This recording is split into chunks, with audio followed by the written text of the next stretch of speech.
Good morning, everyone. This is Mike Dane with MLS Technology. Today we're going to be doing the class on RPR, which is the Realtor Property Resource. So before we get started with the course itself, I did want to run through just a couple basics of the webinar system that we have. So we will have you guys starting on mute by default. I wanted to mention as well that there's the Q&A buttons down at the very bottom of the screen for you guys to ask questions.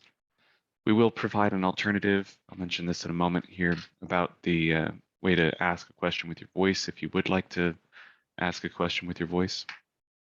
But we do have that Q&A option. I also wanted to mention that the chat section is going to be for comments, examples, stories that you guys want to share, whatever the case may be. But let's keep the questions in the Q&A section. So the chat doesn't really give me much of a notification whenever you guys ask a question in there, so it'd be best to just try and focus those into the Q&A. Now we're going to be doing a recording of the class. I'll be sending you guys a link after class is over. But let us know if you do end up having any audio or video issues during the course. Since this is a CE credit class, I want to make sure that everybody has access to that credit. The only way I can do that is to make sure that if there's a problem with the system or if there's a problem with the webinar being broadcast or the audio coming through or anything like that, you guys can let me know, because otherwise there might be other people that are experiencing the same thing. I wouldn't be able to tell. So the CE credit itself, I'm going to be sending off the attendance report after class is over. That's typically added to the license information at OREC by the end of the month. I did want to point out though that the turnaround time on that isn't immediate. I think if I'm not mistaken, I mean, this is old information at this point, but I think they were going through the process of creating a new system or implementing a new system to be able to take the credit, but I'm not sure where they are in that process at this point. All right. Now, as far as the buttons go, on your screen, you guys should have the chat and Q&A button down at the very bottom. There's also a raise hand option. Occasionally, I'll be using that to do kind of impromptu polls. I'm also going to be using that to check whether or not people have returned from break after we take our break at the top of the hour. But if you do end up having any questions during the course that maybe are a little bit harder to type out or harder to articulate, just hit that raise hand option and I can actually get the unmute set up so that you can actually get in and ask your question with your voice. If you are joining us on a mobile device, the screen is going to be a little bit different. You're going to have to tap the screen in order for the buttons to appear down at the bottom, but same options are available: chat, Q&A. I also wanted to point out as well, there's the raise hand option there. Whatever mobile device you're on probably has a microphone built in, and it's probably kind of cumbersome to have to type out the question that you have. So just remember that if you guys are on a mobile device. All right. Beyond that, you can always give us a call at the service desk. If it does turn out that you're having any trouble with the audio, video, getting disconnected a bunch or anything like that, just give us a call to make sure that we're aware that you're having issues. All right. Go ahead and minimize this out of the way, and I'm going to launch a little poll. Now, this poll is actually going to be used to verify that everybody is actually here and that you guys are present for the class. Again, just like we're going to be doing with that little raise hand option, we're just trying to make sure that everybody's physically present and watching the webinar. That's all kind of special permissions from OREC, because they typically require, if you guys are doing webinars, that everybody has to have their video turned on. So I would actually have to like watch to make sure that everybody's present in front of their computer, which sounds a little bit much, but that way we don't have to switch over to that system. As long as everybody's available, then we can avoid having to do that.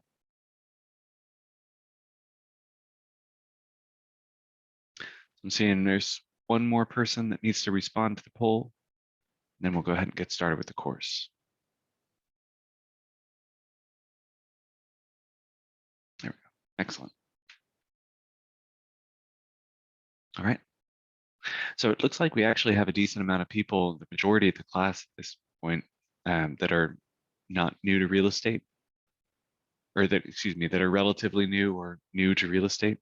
Um, and it looks like a decent amount of you guys have also already used RPR, which is great news. Excellent. All right. So first things first, I did want to address how to get into RPR.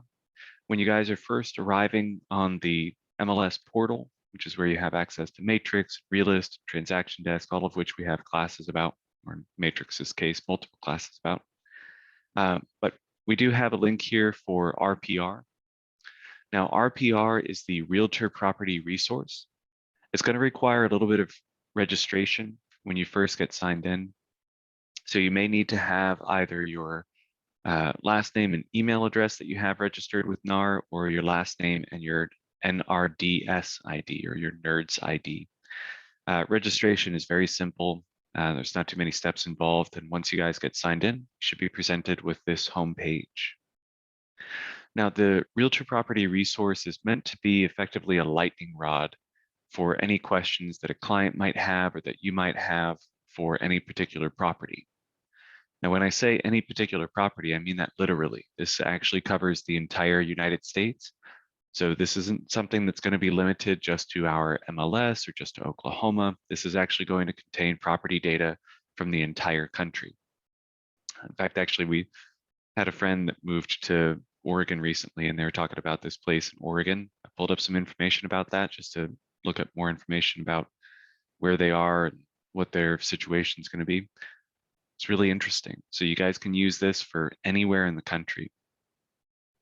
Now, as far as what RPR actually is, so we're going to be discussing a lot about how to search for properties and what's the information that's connected to each property. But it's important to recognize that RPR is actually a tool that's been provided to you by the National Association of Realtors. This is a wholly owned subsidiary corporation of NAR. So RPR actually develops exclusively for NAR. This is actually a national database of parcel-centric property information. Again, covers all of the properties in the United States. They've got over 160 million properties in there right now. And for each property, there's going to be a huge variety of different pieces of information that's going to be attached to that. Just to give you guys an example, if I pull up a property, there's going to be information being pulled from tax record information, from the MLS, from the US Census Bureau, from the Bureau of Labor Statistics, from the information about the schools. AARP even provides a livability index. I mean, there's just a vast amount of information. In fact, over 350 different sources of information that's being provided for each and every property in the country. Now, this is a tool that's actually meant to be, again, that lightning rod for any questions that you may have. Now, what that means is that this is actually exclusively for use by Realtor members. So you have to actually be a member of NAR in order for you to be even able to get into this system. So you have to have the membership dues paid and have access to your NAR membership. This is delivered through a constantly evolving leading edge application. I mean, they're adding features all the time. In fact, actually, besides doing for those of you guys who had used RPR before, you may have noticed that there was a huge overhaul on how this is all laid out. I want to say that was either 2020 or last year that they ended up doing that change, but even before that, they had a bunch of tools that they had recently added that weren't getting a lot of notice. And so they ended up adding, when they redid the interface, this shortcuts bar, because they added an investor analysis and an opportunity zones, which is using statistical analysis to provide a greater depth of information that you guys would normally have access to through some kind of paid service outside of your regular membership dues to either NAR or the MLS. But RPR provides all that information available to you guys just as a part of the membership that you already have. Now, that does mean that you guys will not be able to provide access to this to your clients. There is no consumer front end like we have with Matrix, where if you guys send a link to something in Matrix, they'll have access to that in a system called OneHome. There is no website that people will go to that they can access some of the information that you'll be able to see in RPR. It's all going to be provided through reports. We're going to be talking about how to create those reports throughout the class, but those reports are extremely comprehensive. So if you guys wanted to learn more about a particular neighborhood, a zip code, a whole city, or just information on a specific property, even providing CMAs, price analysis, all sorts of information in a really comprehensive report. And all of it's been pre-designed so that you have something that's going to be really slick and easy to kind of digest as far as the consumer is concerned. But again, no consumer front end. So they're not going to be able to find properties and do the reports and all that kind of stuff on their own.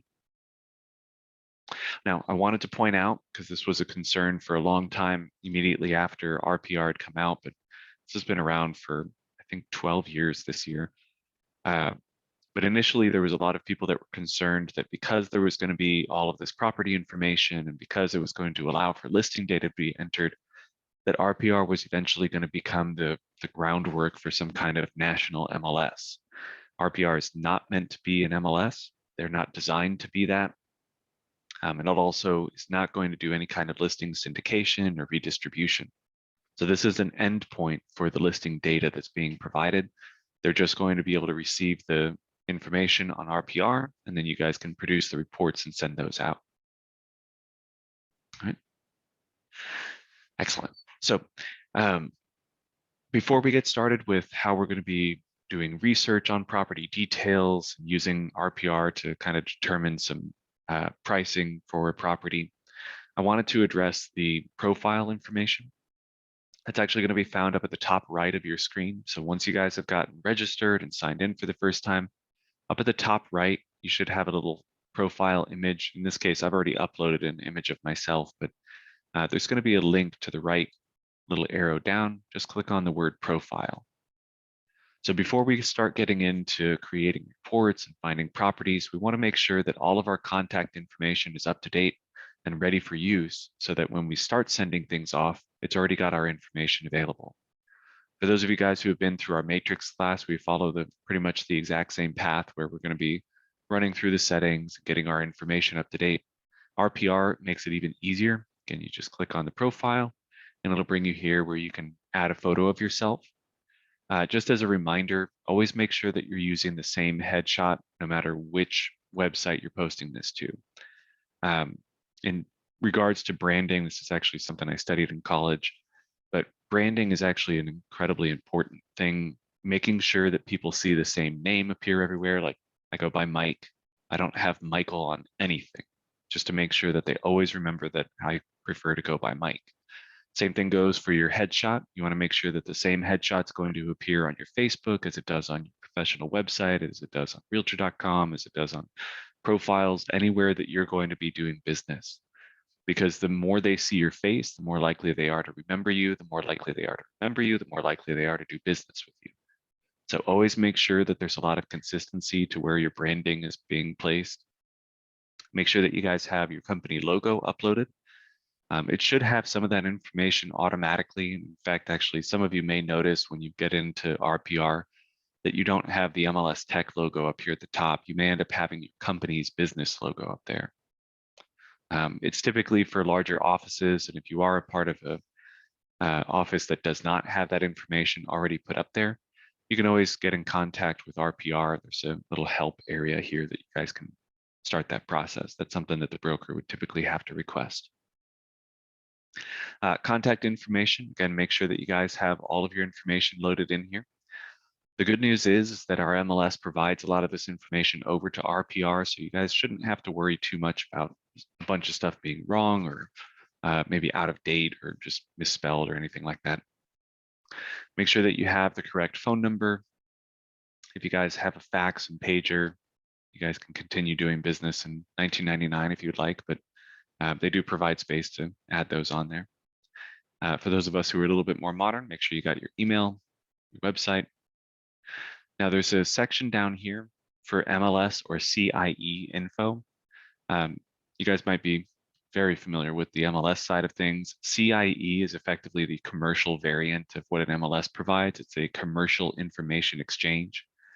CIEs are also able to be added in here. In fact, when we go through and start searching for properties, you'll notice that it's not just residential properties or vacant land that you guys can search for. You'll also have access to commercial property information as well. Now, either way, we should automatically have the MLS technology information added. But for those of you guys who are also a part of another MLS or a CIE in this case, make sure that you guys go through the process of adding that information on here. There are some MLSs and CIEs that actually will not be sharing information to people signed into RPR unless they are a part of the system already. In fact, to learn more about that, down here at the very bottom, there's a listing data access option. Now, interestingly enough, we have 4 of the MLSs in Oklahoma that are actually automatically sharing all of the on-market and occasionally some of the off-market stuff like MLS technology provides. And it even shows what counties they actually cover. In our case, we actually provide service to 38 different counties. So that just happens to be all of the counties that we have listings in. MLS OK, which is based in Oklahoma City, covers another 21 counties. So between the two of us, we actually cover more than actually 5/7 of the state technically, or 6/7. But we also want to switch this over to the all MLSs side of things. And what this is going to show us is there are a few MLSs that actually just don't share their information for one reason or another. It isn't typically a good idea to do this. So if any of you guys are a part of any of the boards or even just members of these MLSs, you may want to discuss with them why they're not sharing this information. I mean, some of them it's pretty obvious, like they want people not to participate in that area, so they're limiting who has access to the information. But you know, that's not always conducive to business in the long run. But anyway, we've got some extra information in here, and you'll notice that these aren't going to be showing the listing data on the systems. So hopefully some of these people that are in some of the extra associations and areas also are a part of another larger MLS so that they can still have that listing data shown. A little further down, we have our license information. This should automatically have information in there for you. I don't have anything in here because I'm not legally allowed to be a licensed member, which is a good thing. We also have assistant users available. This is something that we wanted to add in that reminder from earlier. When we were talking at the beginning of class, we were discussing the point that this is actually a tool exclusively for realtors to have access to. The assistant users, it's a great way to make sure that you guys have, if somebody's kind of helping behind the scenes, or if you have somebody that you can just kind of send a text message to back at the office and be like, hey, office admin or listing coordinator, transaction coordinator, whoever it is that you guys have that's maybe unlicensed assistants at the office, you can quickly ask them to send information off about a particular property if you guys don't have your phone on you, or if you guys just don't want it to look like you're not engaged with the person that you're talking to, whatever the case may be. But it's important to recognize this is not meant to be a public access option. The assistant users is meant for only those people that are actually participating in it, even if they're just unlicensed users. Because again, if they're licensed, they'll have the realtor license through our or NAR, and they'll have access to RPR for themselves. So this is exclusively for genuine assistants. Now, back up at the top of the screen, we have our account information. You can change your password if you need to. It also will allow you guys to change your time zone. So worst case scenario, you guys end up moving out of town or out of the state, you guys can switch your time zone here. You'll also have access to the RPR mobile app. The RPR mobile app is actually really fantastic. Can't stress enough whether or not you guys are using other apps. The mobile app for RPR, I think this sounds like hyperbole, but I promise you it's one of the greatest apps that you guys will ever have access to as a realtor. I mean, it's a comprehensive tool. If you guys are across the street from a particular listing and you guys need to find out more about that property, you can just pull out your phone, pull up RPR, and find out more information than you probably ever need to know about the property. John, sorry, I just saw your comment. It shows that you're signed in. If I'm not mistaken, I think everybody was signed in on time and should be able to receive the CE credit. I'm not sure why it was saying 9:30 instead. But anyway, all right, so we've got all of our profile information up to date. There's also an option here for settings. You can also find that settings button up at the top right again.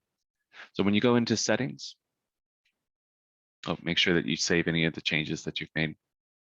But when you go into settings, this is going to provide us with the listing settings. It says here, this affects how properties will show in the maps and search. This is going to allow us to see whether or not we have tags that are assigned to the little dots when it's on the map, showing whether or not this is a property that's new. Now, this is only going to appear in one place. So I'm going to head back. Oops. No.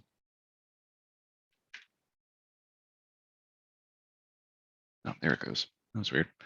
If you guys notice, I have mine set to 1 day on the settings. And when you see that on the map here for Tulsa, you can see there's a whole bunch of properties that were entered recently. If I switch this to a larger number, what that's going to do is say that if there's any properties that were entered up to 3 days ago, it'll have that new tag on it.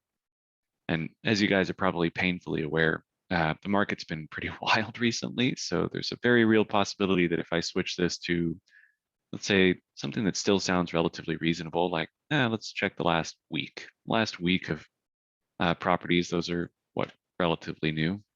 If I go back to my homepage, I save my settings. I so frequently just say don't save. Oh, I did save. Okay. If I go back to my homepage, there's a good chance that I'm going to end up seeing a lot more dots on here. It actually looks like things are cooling down a little bit, Tulsa, thank goodness. It used to be that if you set this for even just a week back, you would end up having the entire thing pretty much would say that it was new listings. Now it actually looks like I can finally relax these a little bit. Let's say we do it for the last 30 days. And we also have the option to see stuff that's recently sold. I set that back to 6 months, save that, head back to my homepage. Doesn't appear that it's, wow, actually, I stand corrected. It used to be that, you guys will probably see this in a previous recording of the RPR class, but it used to be that whenever you would end up pulling this up with the 2 weeks or even just 1 week, I mean, the whole map was practically just a bunch of little new tags all over the place, but looks like things have calmed down quite a bit. But actually, now that I've changed my closed information, if I go back to closed, again, this is going to be showing the last 6 months of information for Tulsa. So you can make those changes all on this page. Again, set these appropriate to the market and the area that you're working within. And then over here on the right-hand side, we're going to have the My Markets section. Now, My Markets is going to be where you guys have on the left-hand side of this My Markets section, you can see that there's a bunch of different cities that we can narrow this down to. So whenever you guys land on your homepage, you can just say, I just want to look at all the information for Claremore. And it'll show you effectively a market watch similar to what we see in the hot sheets or the market watch section on Matrix inside RPR. Except it shows us a map, it breaks down into the different categories on the side so we can see which properties are pending, which properties are closed, which properties are currently for sale or for lease. All of those dots will appear on the map for us. Now, when we're looking at the settings option, we can add those in up here at the top. Now, when I went through initially to add all of my different sections, these were all the different locations that we went to do outreach training. But you guys can set this up for very specific areas if you would like. So for instance, if you wanted to do a specific zip code, you can set up that specific zip code. If you guys decide that maybe you guys don't want a particular area that you've added, or maybe you move to a different office or a different area, you can always remove any of the ones that you currently have and get rid of them, and then add in any of the additional ones that you wanted instead. All right, so make sure you save any changes and head back to our home page. Now, the home page is a fairly simple interface. Up at the top, we're going to have a menu bar similar to the way that we have things laid out in Matrix. We're going to have a research option that allows us to narrow down into very specific search functions, or if there's some options that you guys wanted to explore, like the residential market activity or the commercial site selection, etc. There is an option down here at the bottom on how to do the research. Notice it's got a little play button. This is a video that we have available if you guys would like to learn more about that. We also have some marketing options if you guys would like to explore that. We're not going to be covering any of this in class today. We have the reports section, which we'll be discussing a little bit later. There's also a learn option. This is a contextual learning page. What this is going to do is no matter where you guys are in RPR, the learn option is going to provide you with specific videos that are contextually tracking what you guys are doing, so that if you guys open up maybe a specific property, it's going to talk about how to research the property, how to start pricing it. If you guys open up the CMAs option, it's going to discuss how to do the CMA from start to finish. If you guys pull up the history of a property, it's going to discuss how to do the research on that history. All of the learning pages are going to be different. And again, it's all going to be specific to wherever it is that you guys are looking. So if you guys wanted to learn more about this My Market section, because you wanted to understand a little bit more about how that Market Watch kind of functionality works, there's a 1:41 video that explains just that. There's also a 3:21 video on how to explore or what's available on the homepage. You can click that Explore the Homepage option to find out more. So it's really handy to hit that Learn option. I can't stress enough how valuable this could be for those of you guys who are new to RPR, or even if you guys are relatively seasoned veterans of the RPR system.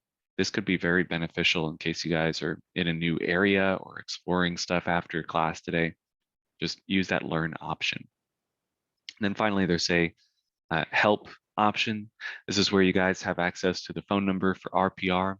They're open 24/7, which is pretty wild to me that they provide support all the time, but they're a very good group. I used to call them pretty frequently, but as of lately, since they added this live chat option, I've been using the live chat even more.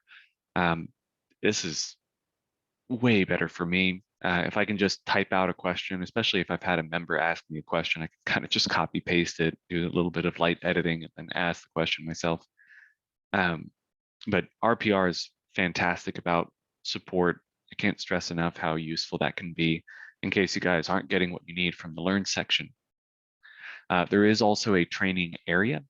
So this is separate from the learning section, where it's kind of, again, trying to grab information that's specific to wherever you are. The training area is actually going to provide you with tools and webinars, tutorials, all sorts of guides to help you guys understand a lot more about RPR. Now, this is going to be a little bit more generalized information. Again, if you guys want the Learn option available, it's going to be up at the top of the screen, no matter where you are. Now, there's also the final option on here to send an email if you guys would like. Just as a reminder, sending an email is going to have at least a marginal delay. It's not particularly long. I mean, I usually get responses from them pretty quickly, but the live chat is a lot more just immediate answers. And same thing goes with the phone number. So if you guys need an answer immediately, you can use those top two options. You can always email them if need be. All right. And then finally, there's the My Work. This is actually a section that's kind of mirrored a little bit later on the homepage itself. So instead of focusing on where we have here our My Markets, which is right up here at the top, if I scroll down here, we can see the My Listings section. And this is all on our homepage where we can see any of the listings that we currently have.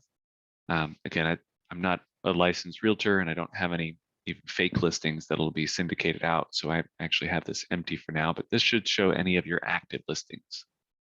Oh, actually, if I'm not mistaken, it's not even just your active listings. It should also have the information for your pending listings as well. But anyway, we also have the My Properties section. Again, this is all going to be found under My Work as well. We can see any of our saved properties. We just click that View button and we'll see all of these on here. We also have the recent properties. So this is literally just going to show us any of the properties that we've viewed. So if you guys end up running a search for anything in Durant, and then you guys click on a specific property, it's going to remember which properties it was that you had clicked on, and you guys can quickly jump back into those. Now, one of the really cool things about this is that whenever you guys are looking at a particular property, it also keeps track of what device you actually viewed this on. So you'll notice that whenever we're looking through some of the recent properties, or recent searches, or saved things, you'll see these little icons over to the left of them indicating, oh, this is when I was on the computer, or this was when I was on my mobile device. So like last night, we were trying to figure out how large the property is here at the Greater Tulsa Association. And so we pulled up the address when I was looking at it on my phone. So this is an easy way to kind of delineate between, all right, well, this was something that I was looking at when I was on my computer. It looks like this was the last time I was looking at something on my computer. So I can click on it. That'll load the information for that property, and I can jump right back into whatever I was working on previously. We also have on the home page, again, under that My Work section, we've got all of the reports that you guys have created. Again, there's a whole section here just for reports, but this is going to show us all of the reports that we've recently made, whereas this reports option only shows the things that we've made in the last 24 hours. You guys can jump back to any of your previous reports. We click this little back button. We also have access to notes. I'm going to bring this back up again whenever we're looking at specific properties after we've completed a search. But the notes can be added to any property. There's always going to be a lot of sections to provide notes. The notes also can be added whenever you guys are going through and doing something on your phone. In fact, the phone actually will allow you guys to do voice recordings, as well as actually taking photos and uploading those specifically to a certain property that you guys have found. So the practical use of those notes could be that whenever you guys are doing a listing presentation for a brand new seller or potential seller, you can actually start adding in all of the details about that property using the notes section. If you guys maybe are in a conversation with the person and you're needing to find out a little bit more about something, typing this all out while they're sitting in front of you and you're trying to do this on your phone or your computer could be kind of cumbersome. So those voice recording options on there could be very helpful. And then you guys can go back and transcribe that later. Or let's say if you guys do have an assistant available to you, if you guys provide them assistant access, you can let them know what property it was that you guys had done the voice recording on, and then they can transcribe the information for you. But photos, voice recordings, regular typed notes, all are going to be available under that notes section. Now, over on the right-hand side here, we have our searches. This delineates between the searches that we've saved and the searches that we've recently done, just any searches at all. I can't remember what the specific time frame was on this, but if I'm not mistaken, I think this last one on this list was actually something that we did in the RPR class last Thursday, which means that it should have at least the last 7 days of information, either Wednesday or Thursday. But all of this information will get preserved for only a certain amount of time, but it's a quick and easy way to jump back to something that might be relevant. So for instance, if I did have a specific property that I had searched for previously, if I had run a search for it using the search function that we're going to be discussing in a moment here, it'll show up on the search down here at the bottom. It'll also, again, allow us quick and easy access to any of the properties that we found in those searches. If we click on the property, it'll show up under our recent properties. All right. And again, all of that information, whether or not it's the saved properties, saved searches, it's all going to appear under the My Work section. So even when we're looking at some property that we found and we're just trying to find out more information about it, you're like, you know what? I think I saved a property for a client recently that's just the same exact thing. I can go back up to My Work, go to My Saved Properties, and it'll show me any of the properties that I had recently saved. Notice it zooms us back down on the home page, down to our Saved Properties section. So quick and easy access. I really like the way they have this navigation bar set up at the top. Let's now start talking about the practical meat and potatoes of this system. So everything we've discussed so far was just kind of focused on the navigation of the system and the setup of it. Let's start targeting just a couple more specific examples.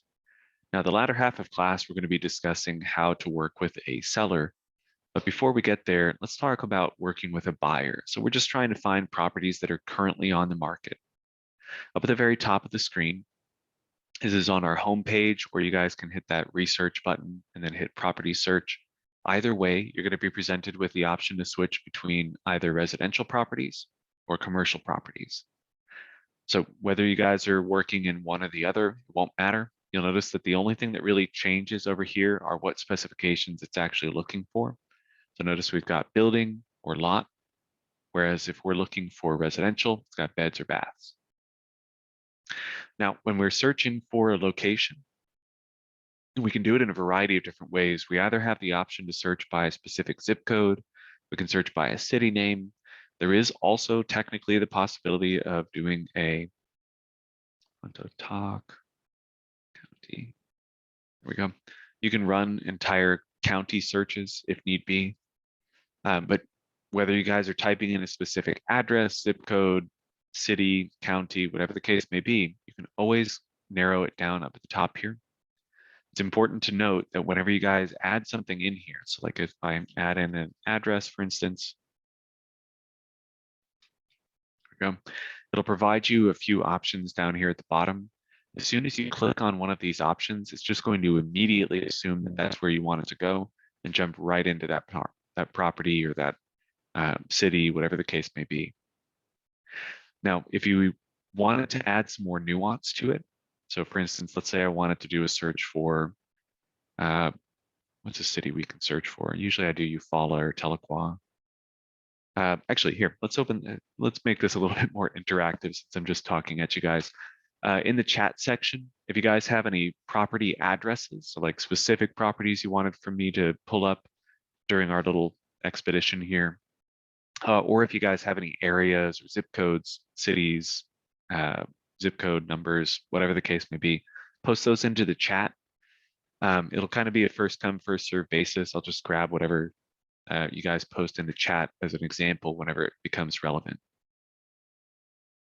But again, that chat option is down at the very bottom of your screen. I'll wait for a bit, and I'm not a particularly fast typer myself, so I always kind of give people a little bit more time just in case. For those of you guys who have had some experience calling into the service desk, we have a couple people that actually have over 100 word per minute typing speed. And I just think that's, I wish my brain and my fingers worked that quickly. Be really handy. So I've got Jinx as our first example. Actually, you know what? I'm just going to go ahead and run with that. If you guys do have other examples that you would like us to do, again, whether it's an address or a city, just go ahead and put that into chat and I'll use those later. So we're going to use Jinx for now. I hope I'm pronouncing that right. When I first got to Oklahoma, I kept on saying Jenks, J-E, instead of Jinx, like J-I-N-X. But so we'll do Jinx. If I just click on Oklahoma down here at the bottom, again, that's just going to dive directly into a search using any of the criteria that I have over here to the right. If I end up just clicking away or clicking on one of these drop downs, it'll leave the information that we have here. And then when I run my search, it'll give me those options to try and narrow this down further. But let's actually talk about these drop downs that we have over here to the right. We've got our type or status shown. Now, this is where we get to choose what the status is that we're going to be running our search by. So for instance, if we're looking just for the things that are for sale or for lease, in my case, I only want to say the things that are currently for sale. So I'm going to uncheck for lease. We are going to be looking for things that are only active. I'm not going to look for anything that's contingent or pending. Next, let's narrow it down by the property type. In my case, I don't actually want all of these options. The only thing I'm actually going to be looking for in this case is a single family residence. Now, I'm also going to narrow down our price. But notice that we actually have two different sections here. We've got the price. This is just going to be if we buy the property, so a sale. And then we also have the lease, which is going to be for the total value of the rental, the lease. Now, the price section does have a couple different options as well. So we can do a minimum and maximum. I'll show how those work in a moment. but those are going to be based on either the total value of the property, the living price per square feet, the lot price per square feet, or the lot price per acre. So a lot of different variations of this. So if you guys wanted to look for, let's say, a really good deal for your clients, you guys can actually put in that information instead. I'm going to be sticking with the total value of the property. And I wanted to point out a couple of handy things with this. Whenever you guys click on the min or max option, it's going to present you with just a couple, effectively just quick options.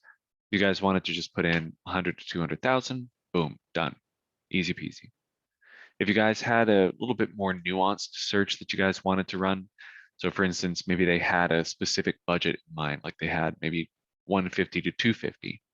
Whenever you start typing in here, it's going to narrow down your range down here at the bottom so that whenever you're typing in 150, it'll automatically provide you the option to say whether you want it to do 150,000, 1.5 million, so on and so forth. But you click on that option. I'm going to do 250 over here. Oops. Here we go. So even though it does provide you those drop-down choices, this still allows you guys to narrow your focus a little bit further so that you're not restricting yourself just to what the system provides. Prime example of that, for those of you guys who have been looking at the data co-op system or even the realtor.com professional search, there's some real, oh, that's right, I need to sign back into this. There's some really unusual restrictions that they can provide on there. This again is just a completely open-ended search, so it'll just automatically provide you with a variety of options to narrow that down. That might not seem like a particularly big deal, but I've experienced some really poorly designed search functions in the past. It's refreshing to have those options. Anyway, bedroom and bathroom, you only have to put in one or the other. So for instance, if you guys wanted to have a minimum of 3, but you don't care about the maximum, notice it automatically provides you with the button there for 2+. If I have something that's already in the max, it'll provide us 3 to 4, so on and so forth. Or now I've just got 3+. I'm going to switch this over to bathrooms as well. We'll do 2 bathrooms. There we go. Now I can run my search just like this. So if I go back over to my location, I can hit Jinx and it'll provide me with only those properties that match all of these up here at the top. So it looks like I've only got 2 results. Hopefully one of these is my client's dream home. We also have the option to narrow down this search a little bit further. Now, even when we were on our home page, we still had the option to click on the filters button. But this filters option is also going to allow us to narrow down our focus even further or make some further adjustments in case we're not finding what we're needing. So if I click on filters, we've got for sale, active, we've got property type, single family. Here's our price, reiterated again. We also have the option to narrow down our price by the estimated value. Interestingly enough, you can do more than one of these. So if you guys wanted to kind of get a range so that you're looking for only the things that the property is actually a little bit lower price than what the estimated value is, you can add those in there. Or if you guys are trying to track down things that are a little bit outside those norms, you can add those on there as well. So besides the beds and baths that we saw up here at the top of the search, we also now have the option to add in what the living area is. We can do a square footage size. We can also do a lot size search if we wanted to find maybe a specific acreage. And there's also a section here for a number of units. This is especially important if you guys aren't just looking for a single family. Maybe you guys are looking for a multifamily option. You guys can check the number of units there. We also have the ability to narrow it down by foreclosure status. In my case, I'm going to say that I don't want to see anything that's in any kind of foreclosure. We can also check for different open houses. Actually, before I get too far into this, let me expand my search a little bit. There we go. We can search for properties that have open houses. These are any of the open houses that have been added to or are being marketed on the MLS. Just in case you guys hadn't been exposed to that, Matrix does give you the option to add open house entries into the listing data. We can also double check the land or lot usage. You can clarify that with any of the options that are available. As you guys can see, there's just so many of them. I would recommend using the search function if you guys are going to be using that. We can also verify whether or not this is an owner-occupied property or whether or not there's an absentee owner, or you guys can choose to do both. If you guys leave this blank though, it's going to just do both.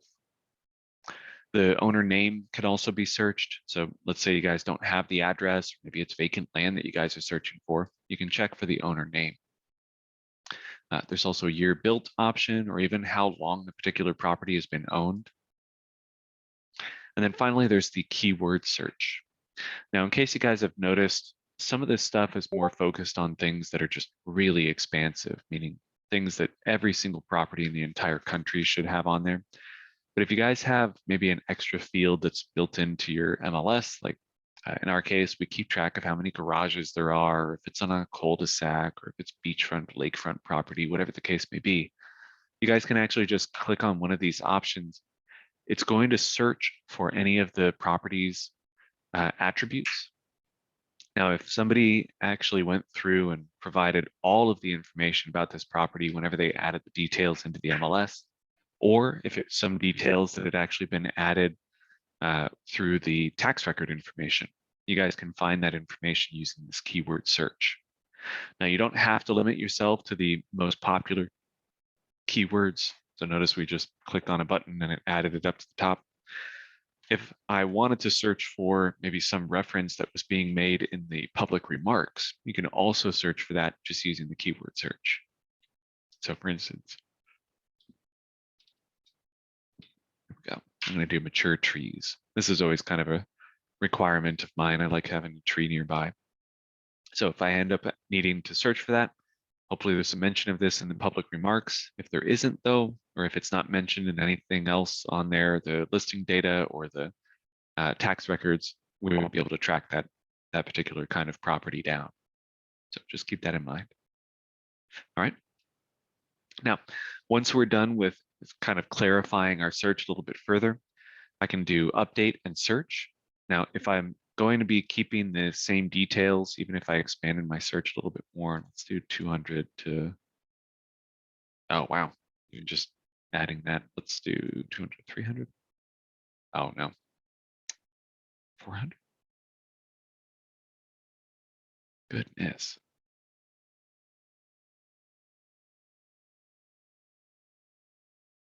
Can't tell if this is just limited inventory or just that Jinx has dramatically increased in price. There we go. All right. So I'm going to click update search. Excellent. So what I'm looking at now is all of those filter options that I added in. And now my search results pop up. Now, by default, the search results are going to be appearing in this list format that you guys might be pretty familiar with from other systems. If we wanted to switch this over so that we can see maybe larger photos of this, there's a photo view option. This is going to show us a little bit larger version of the photos. And we even have the option now to just kind of scroll through these. So if we wanted to learn a little bit more about the property, we can scroll through those. Looks like here we've got a couple new construction, I'm assuming, because those look like little business or building renderings. Oh, here's one that actually got its photo taken during the snowstorm. Let's actually take a look at this particular property.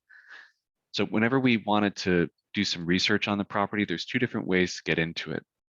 If you guys are looking at the list view like this, you can click on the photo itself, or you can click on the address. Whenever you click on the address, it should pull up the details about that particular property.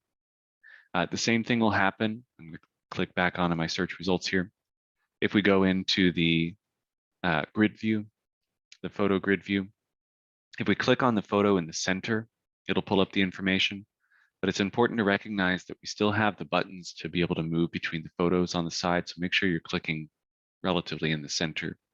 But again, just like we saw when we were on the list view, you can click on the address and that'll open it up as well. Now, finally, we do have a map view. The map view is also really handy if you guys want to add some extra stipulations to how you guys are searching. Now, an easy way to do that is actually to make this into the full screen view, so we can actually kind of have this take up a little bit more screen real estate. Then I'm going to use the view option. Maybe I wanted to narrow this down by some of the terrain. So if I wanted to see, all right, it looks like these are all past the ridge line. Maybe I also wanted to see what roads are available. So instead, I'm going to do the aerial view that includes not only the satellite imagery that the satellite view does, but also shows the actual names of the roads here. But I can also narrow this down using a drawing option. So I can either do a freehand draw where I'm just going to draw maybe a little circle around this and then run my search in that area, or I can actually run, let's say, a radius option. Now the radius option is also going to work the same way that it does in other systems. You click in the center, drag away, and that becomes the shape of the drawing that you're doing. Polygon option is a little bit more rigid in the way that it's built. If any of you guys have been in my matrix or realist class recently, you guys heard my favorite new way to refer to this. The polygon tool, whether you're doing this in realist, matrix, doesn't matter, actually provides you with the option to effectively treat your search. Actually, let me switch my view back to a road view so we can actually see what I'm drawing on here. Treats it like a conspiracy theory board. I don't know if you guys have seen that in old movies. There's the option to effectively click where a pin would be dropped and then draw a string across that area. And then as soon as you click, it's like dropping another pin. So that solidifies the line that I just drew. So I can run up here Elwood, run across towards Elm Street, run down Elm Street, and then run across East 121st, and then back up to where I started the shape. So now this shape is going to be separate from whatever else I've drawn on here, so I can actually run the search for that area. So that would actually restrict my search a little bit further down. So then I can get rid of any of the spares that were over here on the side, and I'll just be able to see the properties that are listed there instead. And then finally, we also have the rectangle tool. This one's just a little bit more generic. Click and drag, and we're good to go. All right. We have some driving tools on here as well. There's a travel time meter, a distance option, and then a travel count. All three of these kind of serve their own independent purposes. Let's say that you guys do end up having somebody that wants to not be too far from a specific location. So for instance, I wanted to make sure that wherever it is that I'm going to be living here in Jinx actually falls within a specific area. So for instance, let's say that I work at ORU. Put in the ORU address. There we go. Hit next. And what this does is it moves my pin to wherever that address was. So if you guys wanted to search from that particular property that you were just looking at, you just type in the property's address. But I'm going to say I'm going to be traveling by car. I want to start traveling at 7 a.m. on Monday, and I don't want to be any further than 10 minutes away from wherever this particular location is. So when I click next, it's effectively going to flood my map out, showing me how far I can get within 10 minutes. Now, it looks like none of the properties that I found down there in Jinx are going to be able to get me there that fast. I can always click on my little icon there, a little pin drop, change this over to 15 minutes. Look at how much further that expands. So now when I click on that search in that area for this shape that the system defined for me, I can actually find any of the properties that are going to be relevant within that area. So it's a really easy way, especially for people like me who absolutely hate to commute. I absolutely loved working from home. There's no reason for us to be back in the office, but here we are. But the people that actually do have to commute, it can be such a bore to try and have to drive for a long time. So this could be a very useful tool if you guys are ever searching for properties. Just for some context, I used to work in Bartlesville and lived up here in Midtown, and it was about a 45-minute drive one way. So I'm very sensitive to commute times now. Anyway, we also have a distance option. The distance one is a little bit more generic. So this is actually going to show us what a 10-mile radius around that particular property would be. This is more just to as the crow flies kind of situation rather than the driving option, kind of trying to predict what the travel time will be during those times of day. Now, the travel time is also going to be based on traffic counts. Now, the interesting thing is that you can add those traffic counts on there to try and just find out like how bad the traffic is in the area. But for people like, for instance, my wife, she grew up in Stigler, Oklahoma. So she is very used to a very quiet environment. So if she ends up being too close to a highway or a main thoroughfare that's really noisy at all times of day, that can be incredibly difficult for her to sleep through, or just annoying background noise that can be a little bit overstimulating.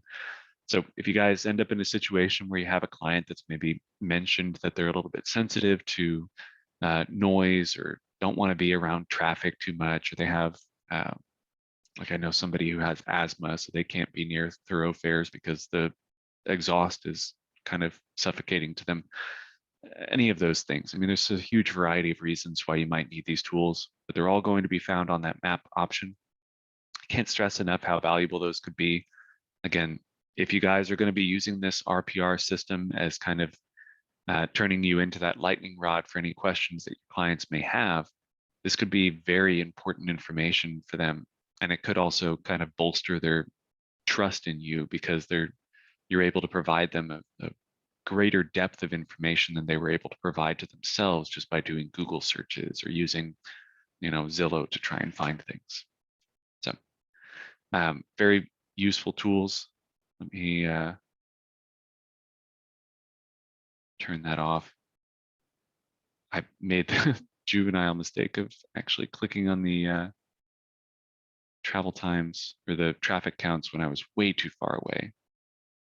Strongly recommend that you guys actually zoom in before you start doing any of these. I'm going to deselect all of those. There we go. All right. So let me move back down here. We also have points of interest that you can add. I'm going to just pull this up and show it on the screen rather than actually starting to click all of these. But we do have the option to add in a whole bunch of different options for whether or not there's a hospital nearby or if there's any parks nearby. Again, a lot of these things might be very important to people. Maybe they're coming in from out of state, but they want to know where it is that they can go to church or synagogue or whatever the case may be. They can click on that worship option and they can see all of the different, of course, this is going to flood my map the same way the traffic counts did, because there's so many churches in Oklahoma. But you click that worship option, you can see all of those. Hospitals, in case people need to have one nearby, especially important for people who have some kind of medical issue. Whether there's a post office nearby, people like myself are really interested in parks and libraries. All of these things could be important. Again, just going to depend on the context and the client. We also have the option to add in any of the schools. So if they wanted to know where the schools are, you can set up whether they're public, private, or charter. You can also choose between elementary, middle, or high school. So if you have somebody that's only interested, they've got a kid that's 12, they only need to know the middle and high school. So we can just do public school search, and it'll show on the map all of the schools that are nearby. So we've got, looks like a few different properties over there. Oh, here's the Jinx High School. Here's the Jinx Middle School, Intermediate School, excuse me. And then the other one over here, Jinx Middle School. All of those are going to be servicing the client here. Interestingly enough, and this is actually a recent addition to the map, whenever you click on the schools, they should have the most recent school boundaries set up, which is really nice. So that if you do end up wanting to kind of verify whether or not a specific property happens to fall within the school's boundaries, you can click on that and it'll show that information for you. So kind of discovered that by accident a few months ago and just really thought that was neat. And then finally, we have the data layers option. This is the last thing we'll cover before we go to our break. But whenever you guys are adding layers to the map, you can add in estimated home values, the value per square foot. There's a whole bunch of different options. Housing density is actually one of the few that I'm from this upper list that I think is interesting. This is a great way to find out how many houses are in a certain area. So again, if you have somebody that maybe is interested in living a little bit further away from where the kind of milling about of people is going to be, you can use this housing density option to find out where there's a little bit of a quieter space out here, where there's not too many houses nearby. You're not going to have too many neighbors in your immediate vicinity. You can also pair that with the traffic counts to make sure that you're going to be living in a quieter neighborhood. But the most important one on this data layers is the flood zones. People always want to see the flood zone information. Whenever you guys have applied that, there's always going to be the little legend down here at the bottom so that you can find out what the information is that's being represented here. It's important to notice that this also doesn't show us the specific FEMA designation. They've kind of simplified things into low risk versus high risk, and that's it. They don't show us that this is a X area, or this is an X500 area, or this is an X500 floodway versus floodplain. But all of that information is available at FEMA.gov, or you guys can always just go over into Matrix or Realist. We have that information automatically provided there. But if you guys end up wanting to see that information, you can apply that to your map using the data layers. So easy peasy. All right. So I've already run my search though. I found the properties that I was interested in. I'm going to head back to my photo grid view, and I can see all of the properties that we had available on that map. And I'm just going to go ahead and pick one of these. I'll just grab, man, all of these are very expensive. Whatever, we'll just grab this one. All right, so we'll pull this report up. I'm going to go ahead and take our break now. We're going to take a 10-minute break.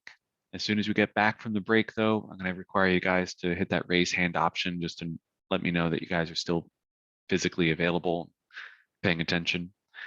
So I will see you guys back at 10:12. I'm going to put the music on and put the video back up on the screen. As soon as you guys see that stuff disappear, though, we're getting started again.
There it goes.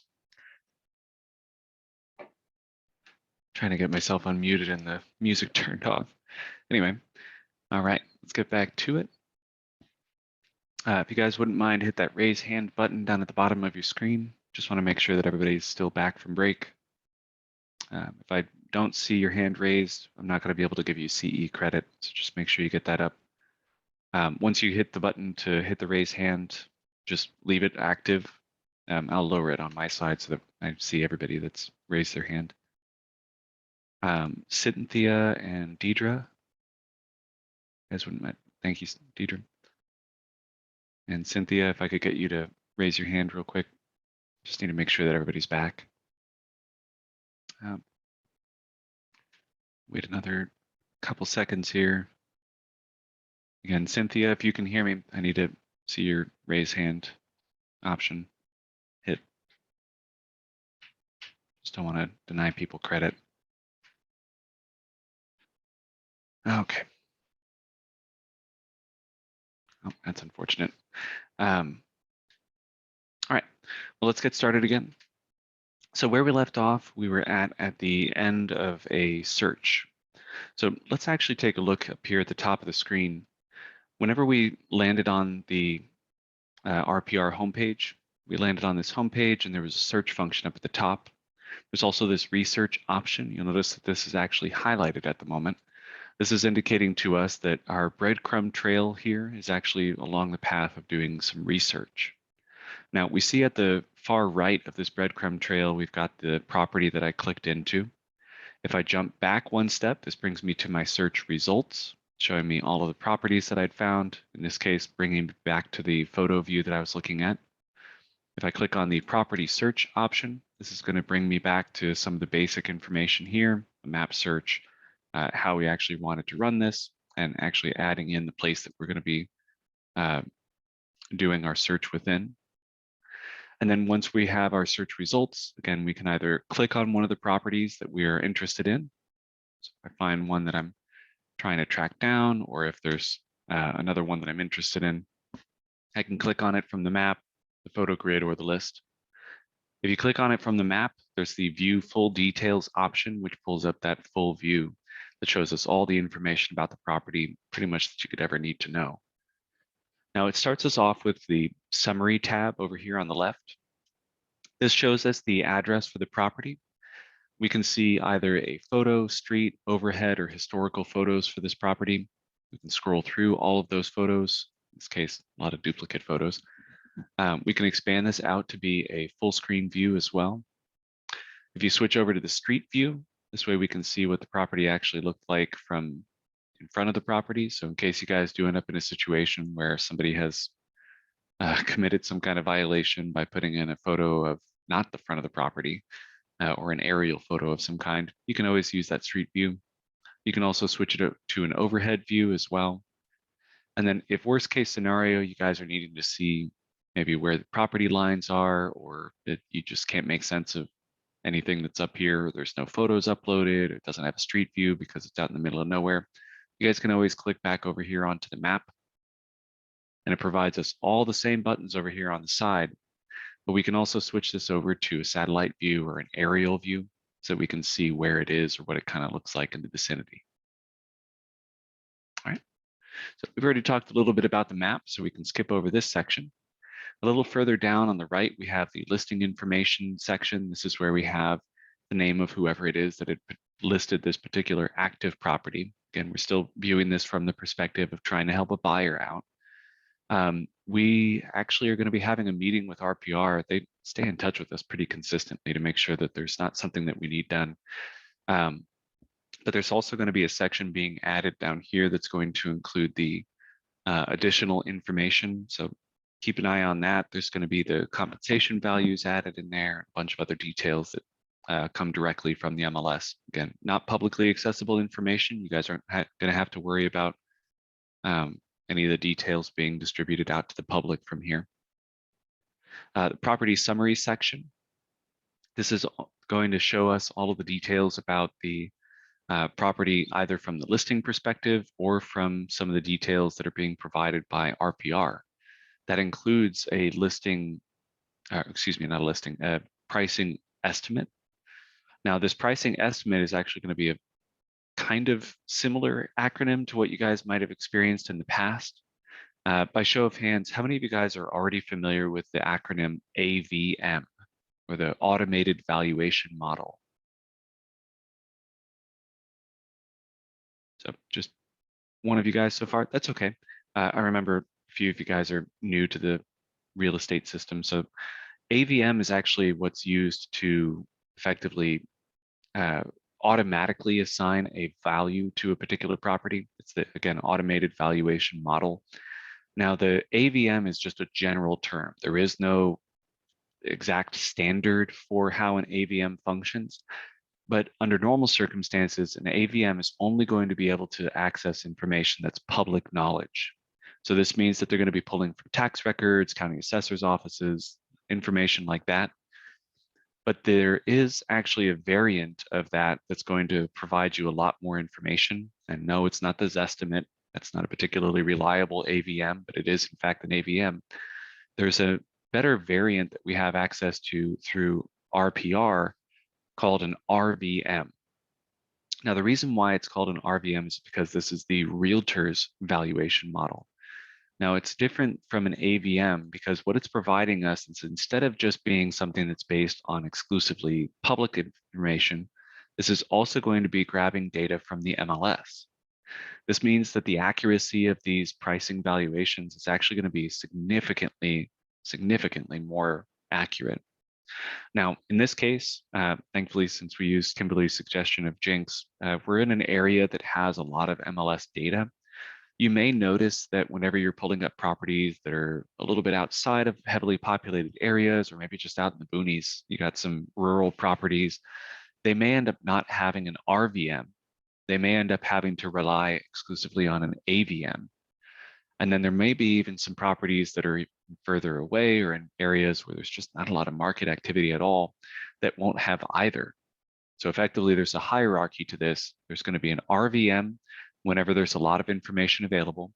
There's going to be an AVM where there's a little bit less listing data available, or maybe the accuracy of the data isn't quite as reliable, or there's just a smaller sample size. If there's not a capability for them to even provide a reliable AVM, then it just won't display an estimate at all. So you guys don't have to worry about it providing some number that's just wildly off base. And you can always verify down here towards the bottom what the AVM's confidence was. Now, in our case, we actually have a 5-star confidence score. I can learn more about that over here. And we also have a relatively narrow range. Now, the larger the number is, the larger the range will be, just by nature of it being relative to that. But if you guys notice a range that's actually a pretty limited scope, like in this case, it's only what, $42,000. This is a small scope for such a large value of the property. And it's partly because of the fact that it has a lot of confidence in the information that it's providing. So the higher the confidence score is, the more narrow the range is, again, relatively. The lower the confidence score is, or even if it dips into a low AVM score, that confidence score is going to indicate that it doesn't really rely on this number too heavily. And this estimated range is also going to be a lot larger, again, relatively. If you guys do end up wanting to learn more about the RVM, you guys can click on the eye. You can click on this View Details button, which shows which of the properties in the vicinity were actually being used as a comparable property. But we also have the ability to refine this a little further, which we'll discuss when we're talking about the seller's perspective. And we also have the ability to create a CMA that's going to be a little bit more hands-on approach to creating a price estimate. Now, further down, beyond our price information, we have our listing data. We have the basic facts about the property. We have the public remarks added on here. And you'll notice this public remarks is the first place that we have the notes section appearing. This is going to be notes that we're adding specifically to the description of the property. We also have a notes section down at the bottom of the property's details. We also have it down on the bottom of a couple other things, but immediately to the right of where we have typically the public remarks displayed is going to be the My Updates section, which has its own notes. This is where we can add notes that are going to be just for the property in general. Whereas again, the description has notes, property facts has notes, a couple others have notes, but this is going to be for the property as a whole rather than, maybe I wanted to write my own description since there wasn't public remarks previously, or maybe I needed to add in some more details to the public facts because there wasn't some information included about what the HOA fees were. So I wanted to add that on to the description here, or we can just add that to the notes. We can add in photos. When we get back to our computer after adding a voice recording while we were in the mobile app, you can actually see that voice recording under the notes section over here to the right. Now the property facts section, this isn't going to be as relevant for our buyer, but when we get to the seller side of things, these your changes options are going to be important. But just remember, when you're looking at the property facts for any buyers, there's the public facts that are over here to the left. This is coming directly from the tax record information.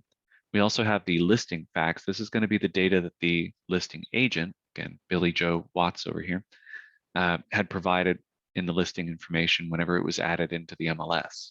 Looks like there was a little bit of rounding to the lot size. Maybe there's some information about the garage. But if we needed to add some extra details, we can add another row down here at the bottom to find out more information. Oh, Kimberly's asking, where can we find the HOA information? That unfortunately, I don't think is actually included in the information that they provide. So no homeowners association information on here. If you guys do end up needing that data, you'd have to go back to the listing.